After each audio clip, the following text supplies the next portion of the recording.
합시다. 시작. 기도 충만, 말씀 충만, 예배 충만, 성령 충만합시다.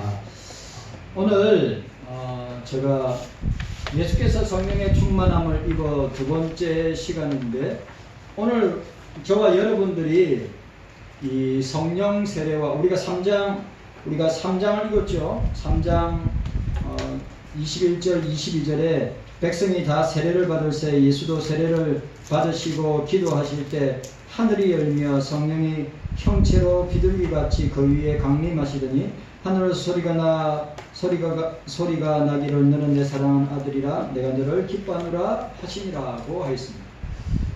오늘 우리가 이 장면에서 우리가 놓치지 말아야 될 것이 뭐냐면 우리의 신앙과 삶에 적용해야 될 것이 무엇이냐면 성령 세례와 성령 충만은 뗄래야 뗄 수 없는 아주 중요한 우리 신앙생활의 핵심 요소임을 우리에게 보여주고 있습니다. 그러니까 만약에 성령 세례가 만약에 여러분들에게 성령 세례 주님 오늘 본문에 성령의 강림이나 성령의 임재나 기름 부으심이나 내주가 없다면 구원받은 것이 아닙니다. 왜? 성령 세례는 우리 구원과 바로 직결하기 때문입니다. 그래 예수를 그리스도로 구주로 영접한 사람에게 성령이 임하게 되는 것입니다. 오늘 여러분들은 확인하셔야 됩니다.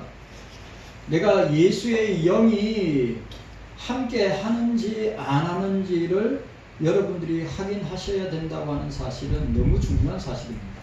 그래서 여러분 오늘 예수님께서 요단강에서 예수님이 세례 받으실 필요가 없습니다. 그러나 오늘 저와 여러분들에게 샘플로 모형으로 우리에게 보여주신 것입니다. 왜요? 세례 받을 때 성령이 함께 하셨기 때문에. 그러면 우리가 말하는 성령 세례도 저와 여러분들이 말하는 이 성령 세례도 예수를 구주로 영접하는 그 시간에 주의 성령이 우리에게 임하는 것입니다. 그 사건이 없다면 성령 충만이 있을까요? 성령 충만 없습니다. 그 사건이 없다면 여러분들 이 땅에서의 삶이 그리스도인으로 강하고 담대하게 힘있게 살아갈 수 있느냐? 살아갈 수 없습니다. 불신자처럼 종교인들처럼 생활하는 것입니다. 만약에 내 속에 예수의 영이 없다면 여러분들은 회심하거나 중생받거나 거듭난 것도 아닙니다. 그냥 종교생활하는 것입니다. 이 말이 너무너무 중요하다는 사실을 기억하셔야 돼요. 제가 오늘은 성령 세례에 대해서, 성령 세례가 너무 중요하니까 성령 세례 못 받은 사람이 있습니다.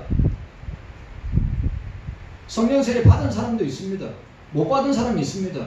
그럼 내가 성령 세례를 받았는지 안 받았는지 우리가 확실하게 확인해야 됩니다. 그리고 성령 세례 받은 사람에게는 반드시 따라오는 것이 뭐냐 하면 성령 충만함으로 신앙생활을 해야 된다고 하는 것을 우리에게 보여주고 있습니다. 자, 성령 세례는 뭐요? 단회적인 사건입니다. 성령 충만은 반복적인 성령의 역사입니다. 여러분들이 그걸 알았으면 좋겠습니다. 자, 오늘 4장 1절 말씀 함께 읽도록 하겠습니다. 4장 1절 말씀. 자, 4장 1절 말씀 읽도록 하겠습니다. 4장 1절 말씀.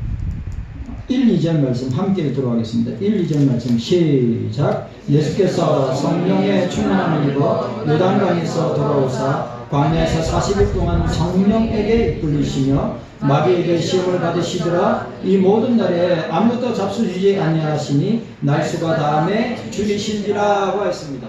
오늘 중요한 표현 성령께 이끌리시며 따라합시다. 성령께 이끌리시며 예수님은 성령께 이끌리시어 광야로 나아갔다고 했습니다.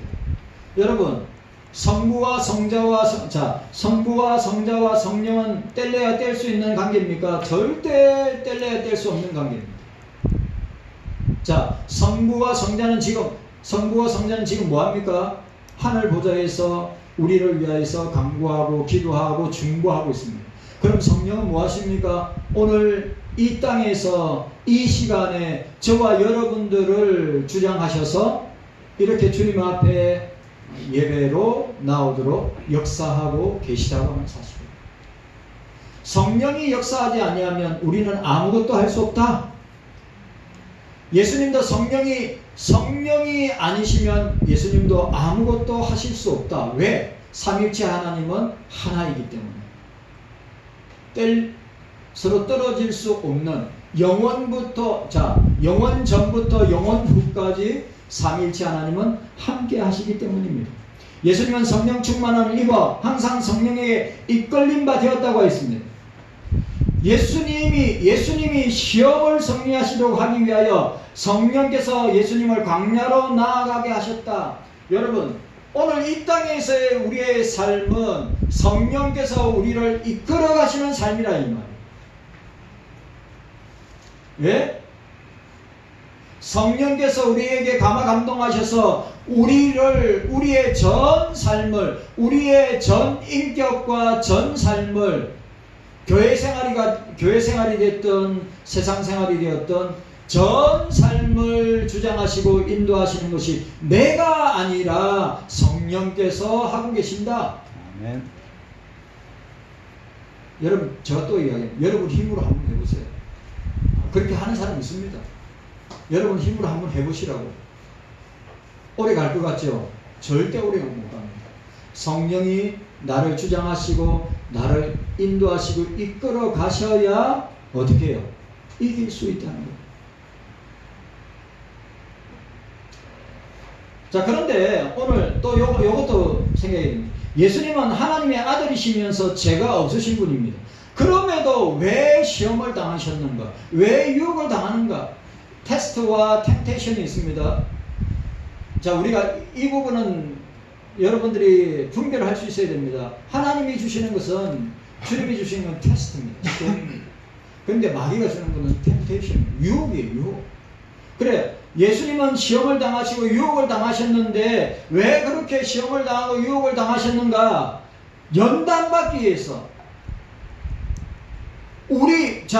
예수님은 신성과 인성을 갖고 계시는데 인성으로서 우리와 똑같은 사람이기 때문에 연단받으신 것을 보여주고 있는 거예요.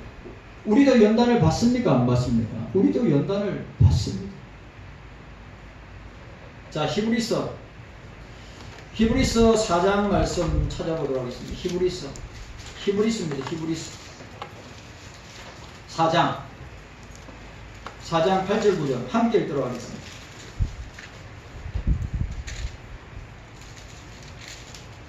히브리서 5장 8절 9절입니다. 8절 9절 함께 읽도록 하겠습니다. 히브리서 5장 8절 9절 시작. 그가 아들이시라도 받으신 고난으로 순종함을 배워서 온전하게 되었은즉 자기를 순종하는 모든 자에게 영원한 구원의 근원이 되시고.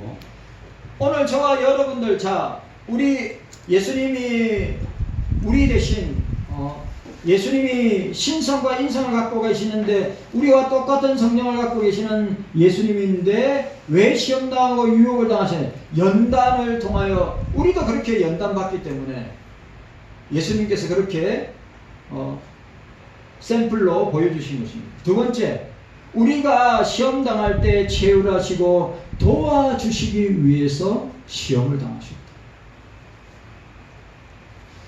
자, 히브리서 바로 뒤에 히브리서 4장 15절 16절 히브리서 4장 15절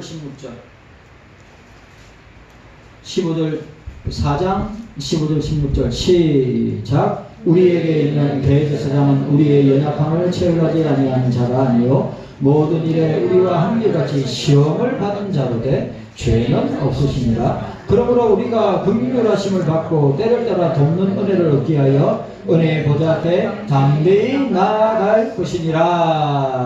아멘.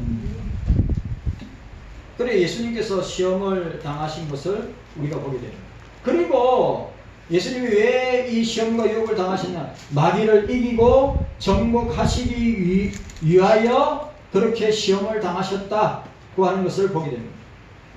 예수께서 40일 동안에 금식하며 사단에게 시험을 받는 동안에 덜짐승들과 함께 있었으나 하나님이 천사들을 보내어 예수님의 몸을 상치 않도록 보호해 주셨다. 마가복음 1장 13절에 그러니까 예수님은 하나님이 주시는 말씀을 바로 깨닫고 하나님이 주시는 능력을 힘입어 시험을 이기기 위해서 고요하고 한적한 광야에 나아가서 하나님 앞에 기도하였음을 보여주고 있습니다.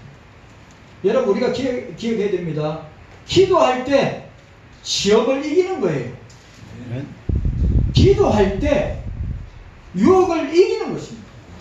우리가 예수님께서 마가 누가복음에 오늘 이 본문의 사건을 기록하고 있는데 이 본문의 사건에서 예수님께서 사역을 시작하실 때 어떻게 하셨나요? 성령이 강림하셨단 말이에요. 사역을 공생애를 시작하실 때 하나님의 아들이라고 하는 공식적인 선언과 함께 예수께서 성령의 기름 부으심과 임재와 강림과 내주를 통하여서 예수님께서 어떻게 해요? 성령과 함께 사역을 시작하심을 보게 됩니다. 그리고 또 뭐가 있습니까? 예수님은 시험을 이길 때, 시험을 당할 때, 유혹을 받을 때 예수님은 뭐 하셨다고요? 기도하셨다 이 말이에요. 너무너무 중요한 걸 우리에게 보여주고 있어요. 우리 역시도 성령이 함께 하지 아니하신다면 이 나그네 인생의 나그네 삶을 우리가 헤쳐나갈 수 없다. 그리고 우리에게 오는 온갖 시험과 유혹을 기도 생활을 하지 않는다면 승리할 수 없다. 그리고 오늘 사장에 나타나는 예수님이 시험을 받으시고 유혹받을 때 예수님께서 그것을 이겨내신 것이 뭡니까? 기록하였으되 하나님의 말씀으로 그 유혹과 시험을 이기셨다. 예수님은 성령께서 주시는 힘과 기도와 말씀으로 모든 시험을 이기셨다. 자, 따라합시다. 따라하세요. 예수님은 성령께서 주시는 힘과 기도와 말씀으로 시험을 이기셨습니다. 그럼 우리에게 적용한다면 우리도 역시 성령의 능력과 충만함으로 기도의 힘으로 능력으로 말씀의 힘과 능력으로 모든 시험을 이길 수 있다 라고 하는 거죠. 오늘 우리 성도가 시험 받을 때 광야 생활을 통과하는 것입니다. 우리는 이 나그네 인생 광야를 통과하고 있습니다. 광야 생활이라는 것은 아무것도 의지할 데 없고 도와주는 사람이 없는 그런 고독하고 외롭고 쓸쓸한 공간이란 말이죠. 그렇게 성도들이 광야 같은 세상 가운데 고난을 당하고 환난을 당하고 비판을 당하고 시험을 당하고 유혹을 당할 때마다 세상 사람들이 그걸 알아주고 세상 사람들이 그것을 위해 주느냐? 절대 그렇지 아니하고 예수 그리스도께서 하나님의 영이신 성령께서 우리와 함께 하심으로 어떻게 해요? 그 시험을 유혹을 이기게 하여 주십니다. 그래서 우리는 삼일체 하나님을 의지하고 기도하와 말씀으로 우리가 승리하며 나아가야 됨을 우리에게 보여주고 있습니다. 깨닫는 은혜가 저와 여러분들에게 있기를 바랍니다. 자, 오늘 본문에 보니까 뭐라고 했어요? 누가복음 3장 21절 22절 우리 함께 읽도록 하겠습니다. 누가복음 3장 21절 22절 우리 함께 읽도록 하겠습니다. 시작. 백성이 다 세례를 받을새 예수도 세례를 받으시고 기도하실 때 하늘이 열리며 성령이 형체로 비둘기같이 그 위에 강림하시더니 하늘로서 소리가 나기를 너는 내 사랑하는 아들이라 내가 너를 기뻐하노라 하시니라. 오늘 자 그리스도가 부활하시고 성천하시고 난 뒤에 뭘 보내주신다고 했어요? 다른 보혜사. 예수의 영입니다. 예수의 성령입니다. 자, 여기 보시기 바랍니다. 예수께서 공생애를 시작하시면서 요단강에서 세례요한에게 세례를 받으셨다고 3장 21절 22절에 말씀하셨습니다. 요단강은 예수님께서 하나님의 사랑하는 아들이라고 공식적인 인정을 받은 곳입니다. 그러나 예수님께서는 하나님의 구속사역을 이루기 위하여 요단강을 떠나 광야로 돌아오셔서 마귀에게 시험을 받으셨다고 말씀하고 있습니다. 유명한 어거스틴은 이렇게 이야기했습니다. 뭐라고 얘기했냐면 그리스도께서 시험자를 정복하신 것은 그리스도인들이 시험자에게 정복당하지 않기 위함이다 라고 이야기했습니다. 어거스틴이 뭐라고요? 그리스도께서 시험하는 자를 정복하신 것은 그리스도인들이 시험자에게 마귀에게 정복당하지 않기 위함이다 라고 어거스틴이 말하였습니다. 자, 오늘 본문에 보니까 뭐라고 했습니까? 그가 요단강으로부터 돌아오셨다고 말하였습니다. 이 말은 수세 사건과 시험기사가 밀접한 연관이 있음을 우리에게 보여주고 있습니다. 자, 다른 복음서의 병행부에는 성령의 충만이라는 단어가 나오지 않습니다. 그러니까 마태복음 4장 1절이나 마가복음 1장 12절에 성령이 충만하여 안 나온단 말입니다. 그런데 성령 사역에 대한 누가의 특별한 관심을 우리가 보게 되는 것입니다. 자, 18절 말씀. 오늘 보니까 누가는 특별한 관심을 반영하였습니다. 자, 4장 18절 함께 읽도록 하겠습니다. 누가복음 4장 18절 시작. 또 맞아요? 네네. 자, 함께 읽도록 하겠습니다. 4장 18절 시작. 주의 성령이 내게 임하셨으니 이는 가난한 자에게 복음을 전하게 하시고 내게 기름 부으시고 나를 보내사 포로된 자에게 자유를 눈먼 자에게 다시 보게 함을 전파하며 눌린 자를 자유케 하고 라고 말씀하였습니다. 마가는 성령이 예수를 광야로 몰아냈다고 기록합니다. 마태는 예수께서 성령에 이끌려 시험을 받으러 광야로 가셨다고 기록하였습니다. 마태와 마가는 성령이 예수를 광야로 인도하여 시험받게 했음을 강조했지만 누가는 예수가 시험받는 40일 동안 성령의 인도하심을 받았다고 기록하고 있습니다. 이런 차이는 누가가 예수님의 사역과 성령의 밀접한 연관이 있음을 보여주고 있습니다. 자, 그래서 오늘 여러분들, 저와 여러분들이 예수님의 성령 세례, 오늘 저와 여러분들의 성령 세례, 예수님의 성령 충만, 오늘 본문에 나와 있는 것처럼 성령 충만과 성령 세례, 성령 세례와 성령 충만이 왜 중요한가? 우리에게 보여주고 있습니다. 자, 그러면 사도행전 우리 2장으로 넘어가겠습니다. 사도행전 2장. 사도행전 2장으로 넘어가겠습니다. 사도행전 2장에 보시기 바랍니다. 사도행전 2장. 먼저 사도행전 보기 전에 우리 사도행전 1장 8절을 먼저 읽고 우리 말씀 읽도록 하겠습니다.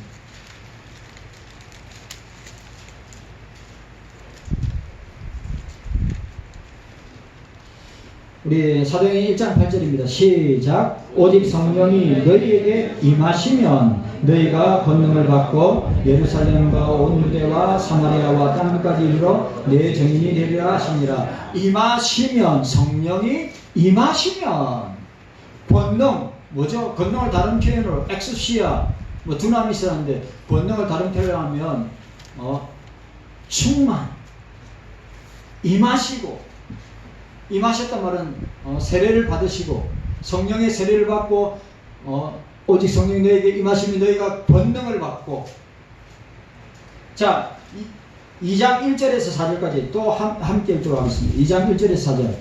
우리 함께 읽도록 하겠습니다.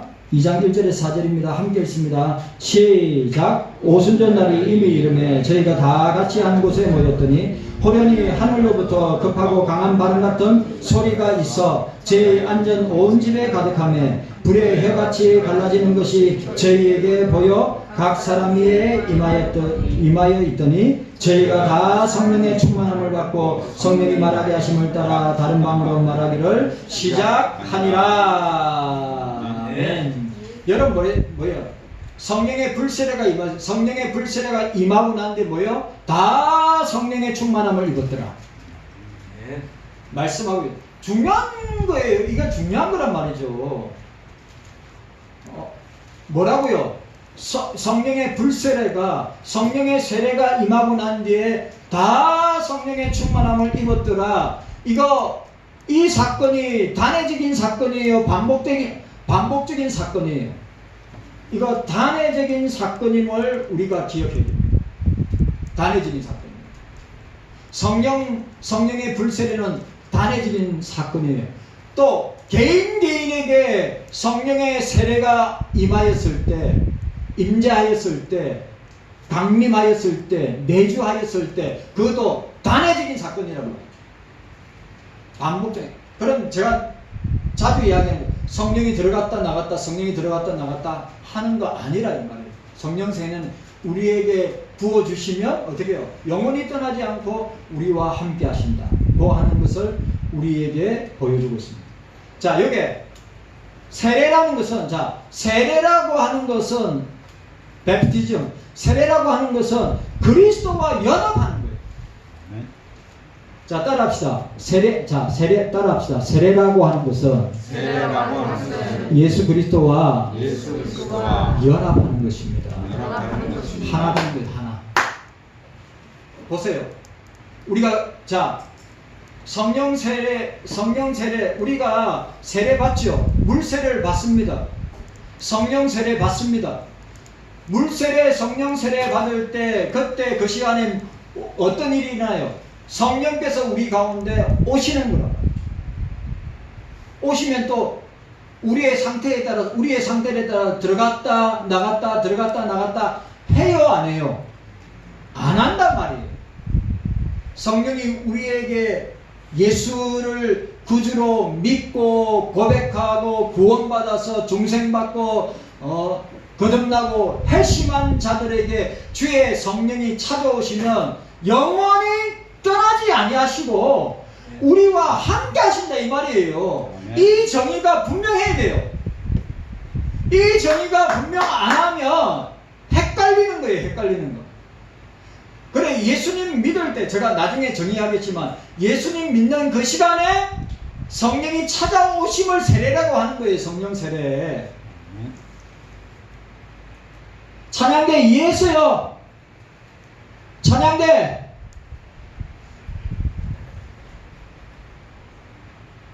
비몽사문관.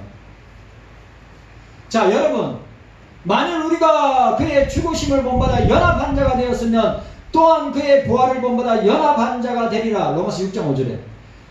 자, 세례에는 물세례와 성령 세례가 있습니다. 물세례는 내적인 은혜의 외적인 표현이라. 이 말 참, 뭐라고요? 물세례라고 하는 건 내적인 은혜의 외적인 표현. 물세례 받는 건 뭡니까? 교회 앞에서, 성도들 앞에서 내가 예수님으로 말미암아 죄 용서함 받고 구원받았다고 하는 외적인 표시가 뭐냐면 물세례란 말이에요.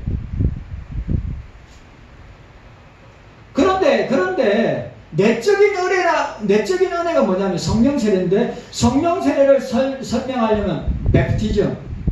여러분, 장로님 잘 아시겠네요. 침례교는 세례를 어떻게 합니까? 침례교는 세례를, 인도의 이남재 선교사님 세례 줄 때 우리 훈련센터에 세례받는, 침례하는 세례받는 탕이 따로 있어요. 그냥 깊이 어떻게 합니까? 사람을 물에 확 잠기게 합니다.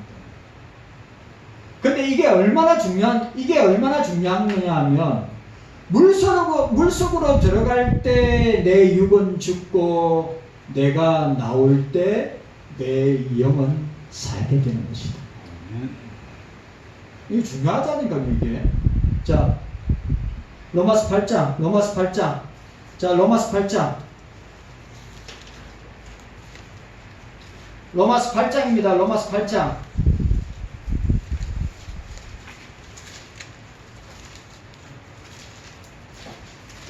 자, 로마서 8장 읽어보도록 하겠습니다. 13절. 로마서 8장 13절. 함께 읽습니다. 시작. 너희가 육신대로 살면 반드시 죽을 것이로되 영으로서 몸의 행실을 죽이면 살리라. 여러분 뭐예요? 우리 육이, 자, 우리의 육이 어떻게 침례, 물에 잠긴단 말은 내 육이 죽는 거예요. 그리고 어떻게 됩니까? 다시 이제 물 속에서 다시 떠오르죠.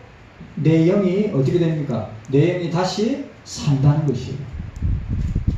겉사람은 죽고 속사람은 새롭게 되는 것입니다.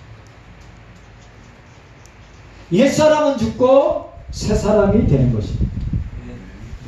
나는 죽고 그리스도로 사는 것입니다.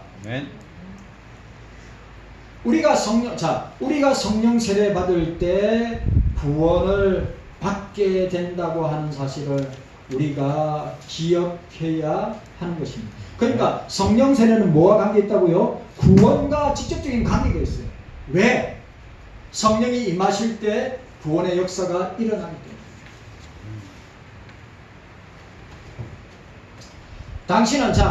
당신은 성령을 받았습니까? 여러분한테 질문합니다.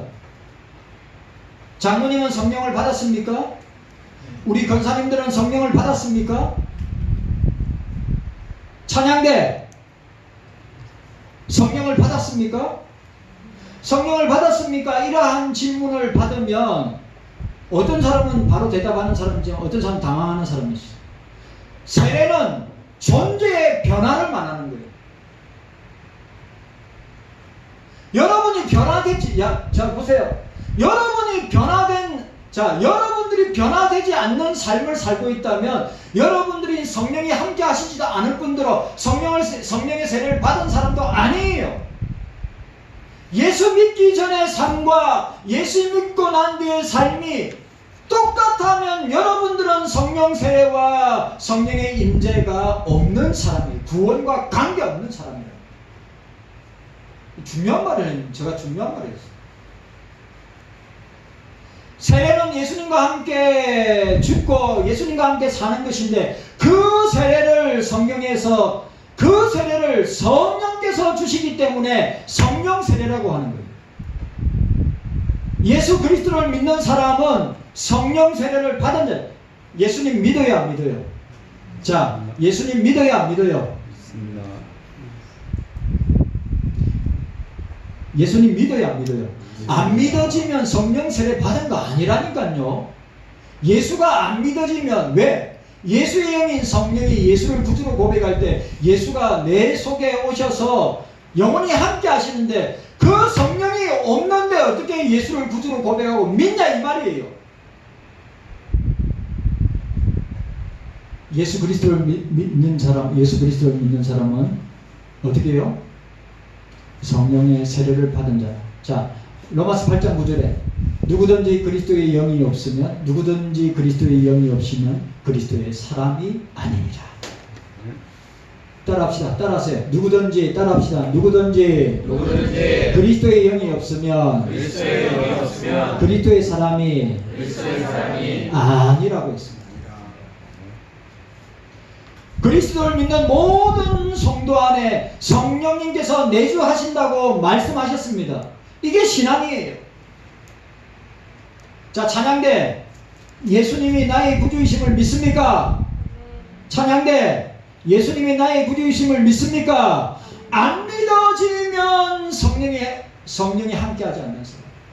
안 믿어지면 성령 세례 받은 사람이 아니에요. 자, 우리 성도 여러분들, 예수님 믿어지십니까? 아멘. 예수님이 나의 구주이심을 고백하십니까? 아멘. 안 믿어지면 여러분들이 거듭난 거 아니에요. 안 믿어지면 성령께서 함께 하시는 게 아니에요. 안 믿어지면 성령 세례 받은 게 아니란 말이에요. 왜? 내 속에 성령이 없는데 어떻게 예수가 믿어져?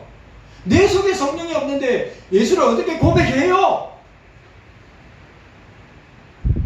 한 사람씩 다 물어봐야 돼요. 여기 있는 사람들 다 물어봐야 돼요. 자, 로마서 8장 9절에 누구든지 그리스도의 영이 아니면 그리스도의 영이 없으면 그리스도의 사람이 아니니라고 했습니다. 자, 여기 성경 데살로니가전서 5장 19절에 성령을 소멸치 말라. 요한일서 5장 7절 전거하는 이는 성령이시니 성령은 진리이시니라. 갈라디아서 5장 25절에 만약 우리가 성령으로 살면 또한 성령으로 행할지니. 사도행전 8장 29절에 성령이 빌립더러 이르시되 이 병거로 가까이 나아가라. 보세요. 지금 제가 읽고 있는 이 성령에 관계되는 간주 성경들이 다 뭡니까? 성령이 다 하시는 거예요. 우리가 하는 게 아니란 말이에요. 그러면 우리가 로봇이냐? 우리가 기계냐? 아니에요. 성령은 우리의 성품과 인격과 우리의 전인격을 사용하셔서 우리를 하나님의 사람으로 사용하신다는 거죠. 로마서 8장 16절 성령이 친히 우리 영으로 더불어 우리가 하나님의 자녀인. 자, 성령이 친히 우리의 영으로 더불어 우리가 하나님 자녀인 것을 증거하시나니. 사도행전 16장 6절에 성령이 아시아에서 말씀 전하지 못하게 하시기를 부르기아와 갈라디아 땅으로 다녀가니라 하고 있습니다. 고린도전서 12장 8절에 어떤 이에게는 성령으로 말미암아 지혜의 말씀을, 어떤 이에게는 성령을 따라 지식의 말씀을. 로마서 8장 27절에 마음을 감찰하시니가 성령의 생각을 아시나니 이는 성령이 하나님의 뜻대로 성도를 위하여 강구하심이니라고 하였습니다. 고린도전서 2장 10절에 오직 하나님의 성령으로 이것을 우리에게 보이셨으니 성령은 모든 것 곧 하나님의 깊은 것이라도 통달하시느니라. 갈라디아서 6장 8절 자기의 육체를 위하여 심는 자는 육체로부터 썩어질 것을 거두고 성령을 위하여 심는 자는 성령으로부터 영생을 거두느니라. 로마서 14장 17절 하나님의 나라는 먹는 것과 마시는 것이 아니라 오직 성령 안에서 의와 평강과 희락이니라. 갈라디아서 5장 17절 육체의 소욕은 성령을 거스리고 성령의 소욕은 육체를 거스리나 이 둘이 서로 대적함으로 너희의 원하는 것을 하지 못하게 하시느니라고 했습니다.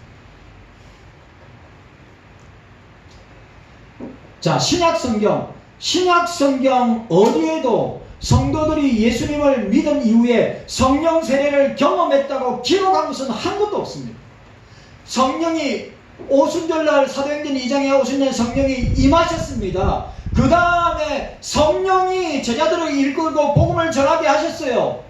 그리고 성령의 충만함으로 주의 일을 감당하도록 역사하셨단 말이죠. 신약 성경 어디에도 예수를 믿고 난 이후에 성령 세례를 경험했다고 하는 곳이 없다고 하는 말입니다.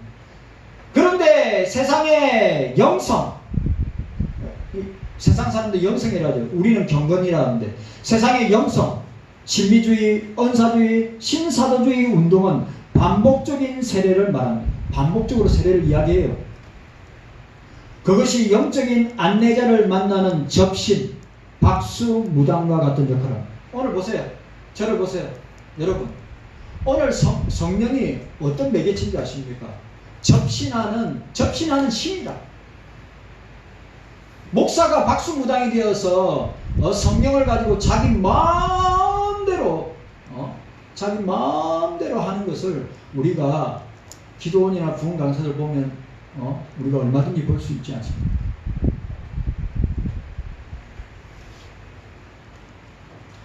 성령의 세례로 새로운 존재가 되었고 예수 그리스도와 연합되었습니다.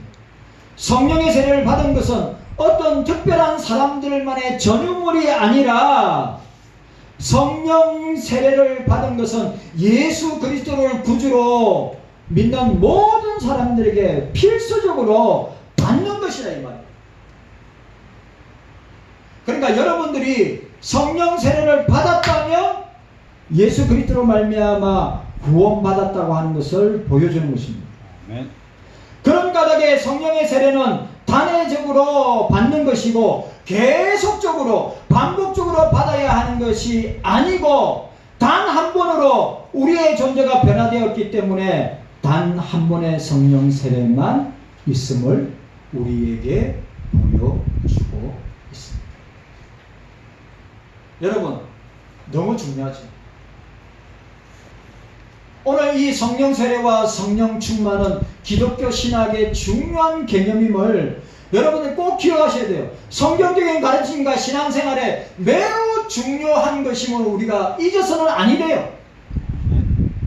자, 성령 세례라고 하면 뭐예요? 성령 세례라고 하면 내가 설명해서 뭐랬어요?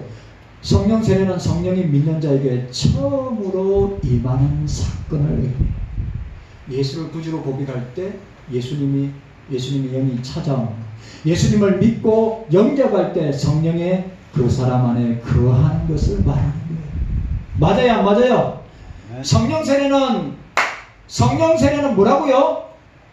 성령이 믿는 자에게 처음으로 임하는 사건을 말하는 거예요. 성령 세례가. 그리고 예수 믿고 영접할 때 성령이 그 사람에게 거하게 되는 것을 성령 세례라고 하는 거예요. 그게 오늘 우리가 읽었던 사도행전 2장의 오순절 사건이고 고린도전서 12장 13절에 우리가 다 한 성령으로 세례를 받아서 한 몸이 되었다. 그럼 성령 세례는 그리스도와 연합을 경험하게 되는 것입니다. 하나님의 자녀, 주님의 자녀가 되고 교회의 일원이 되는 것입니다. 이 사건은 일생에 한 번 있어요. 단회적인 사건. 한 번 있는 사건. 그럼 물어봅니다. 장로님이나 우리 권사님들이나 우리 집사님들이 성령 세례를 받았다면 그 성령 세례의 사건은 내 일생 가운데 딱 한 번 일어나는 겁니다. 두 번 반복해서 일어납니다. 한 번. 왜? 성령 세례는 한 번 있는 사건입니다. 반복되지 않습니다.